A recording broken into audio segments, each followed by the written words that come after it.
Bonsoir à toutes et à tous, ravi de vous retrouver sur le plateau de l'Aparté de la Rédac, votre rendez-vous désormais habituel du lundi au jeudi sur 8 Mont Blanc, après le journal avec nos invités. Permettez-moi de vous adresser une nouvelle fois tous mes voeux pour cette nouvelle année 2023. Et ce soir, nous allons parler du challenge des moniteurs 2023, justement, qui aura lieu à Avoria, chez vous, Jean-Paul Vaudaine. Bonsoir. Bonsoir. Vous êtes le directeur de l'ESF, l'école du ski français. Et donc, je le disais en introduction, votre station va donc accueillir les Pulls Rouges du 17 au 22 avril 2023. Oui, effectivement, donc à Avoria, mais pas que, surtout dans l'ensemble du domaine des Portes du Soleil, dans le Chablais, dans le massif du Chablais. Donc c'est effectivement toute une région, tout un territoire qui accueille cet événement. Et plus particulièrement sur les pistes d'Avoria, effectivement. Alors, comment est-ce que ça s'est passé? Vous avez fait acte de candidature. Comment ça se passe, justement, le principe d'attribution? Alors, effectivement, c'est une candidature que nous avons posée il y a déjà quelques saisons de cela. Bon, entre-temps, bien entendu, le Covid est passé par là, donc ça a décalé un petit peu la date d'obtention. Mais c'est une candidature qui est déposée, puisqu'on est toujours quelques stations à vouloir organiser ce magnifique événement. Sans trop trahir de secret, le cahier des charges, il est compliqué, il est important? Il est important. Compliqué, c'est peut-être un petit peu exagéré, mais en tout cas important. Il y a énormément de choses à faire, effectivement, mais c'est d'autant plus intéressant, oui. Alors, qu'est-ce que ça représente, justement, pour une USF d'être le théâtre du challenge des moniteurs en fin de saison? Oh ben, c'est une formidable mise en avant du savoir-faire des moniteurs.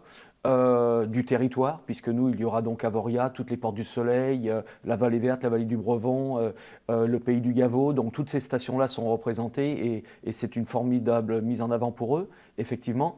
Mais c'est également une mise en avant des valeurs et du savoir-faire des sociopros de la station, du service technique de la station, de tous les gens qui sont impliqués pour cet événement. Et il faut beaucoup de monde.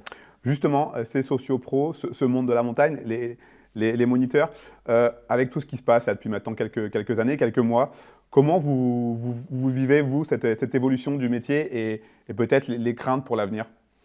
Alors, bon, c'est sûr que des questions, il y en a.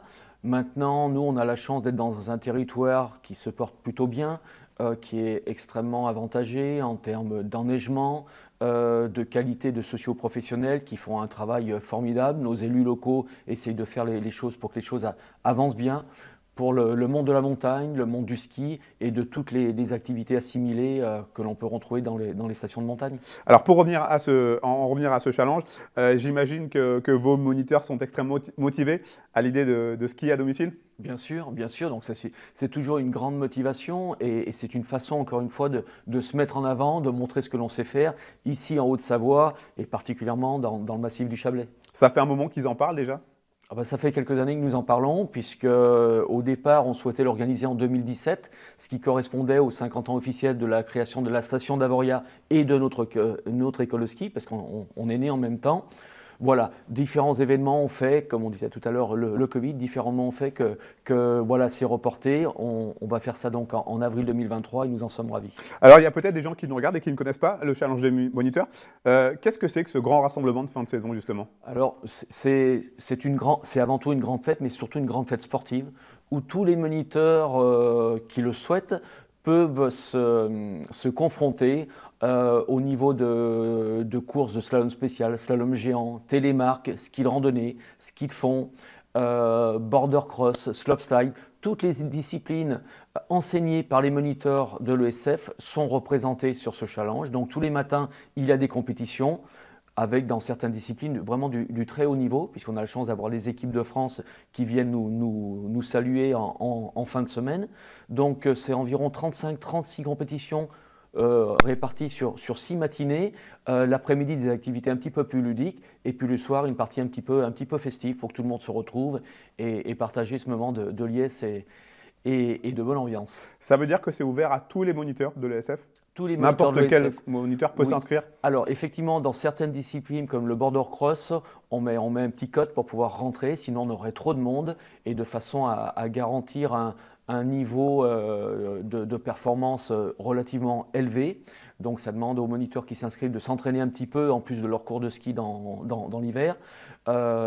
Voilà, mais c'est vrai que ça représente beaucoup de compétitions, effectivement. Alors, vous l'avez dit, on parle là d'une vraie compétition sportive, hein, parce que certains moniteurs ont un vrai bon niveau de ski.